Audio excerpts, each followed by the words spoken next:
So now we've got all our equipment, the next thing we need to think about is health and safety. So I've got 10 health and safety rules to think about before you start your beach clean. So the first one and the most important one is know your tide times. These can be downloaded online free of charge, or you can buy your own tide time booklet from many fishing tackle shops. So a good thing to do is knowing what a tide time looks like, and that you have 2 high waters every day and 2 low waters. So the best time to organise your beach clean is 2 to 3 hours after high tide. Then you know the tide's going away, and it's also good to know what type of beach you're on. So if you're beach cleaning on your local beach, perhaps it gets completely covered by the high tide. So the second point to think about is dangers that are on the beach.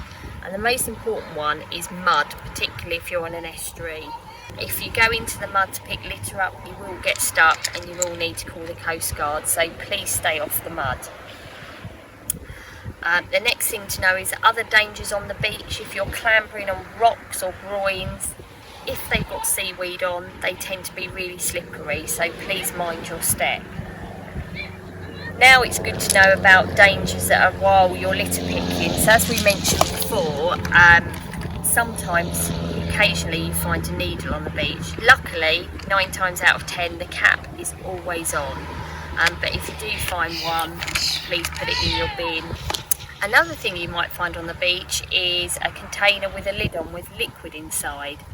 It's good to look at that to see if there's a danger sign on it or corrosives, and unless you're confident of what the liquid is, please don't tip it out on the beach and put the bottle with its tied up cap into your bag or bucket, whatever you've used. Unfortunately, another thing we find is dog's mess on the beach. We only ever pick up bagged dog's mess, so if you find it loose, it's quite nice to cover it over with a few little stones like this, so that somebody else doesn't step onto that. It's also good to know your grid reference for where you are on the beach. So you can use your mobile phone if you've got that with you, and that will tell your grid reference. So you could also use an app called What 3 Words, and that will give you your exact location to metre square, and that's handy for the Coast Guard.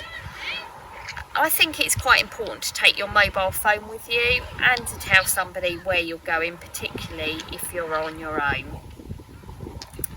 It's also good to know your local hospital or walk-in centre, just in case you have a minor injury, so you know where to get to and how far away it is. And again, your hand gel, hand sanitizer is really important to wash your hands at the end. And finally, the last thing is to know about jellyfish. If you do find them on the beach, even if they're dead, they do still sting, so please leave alone.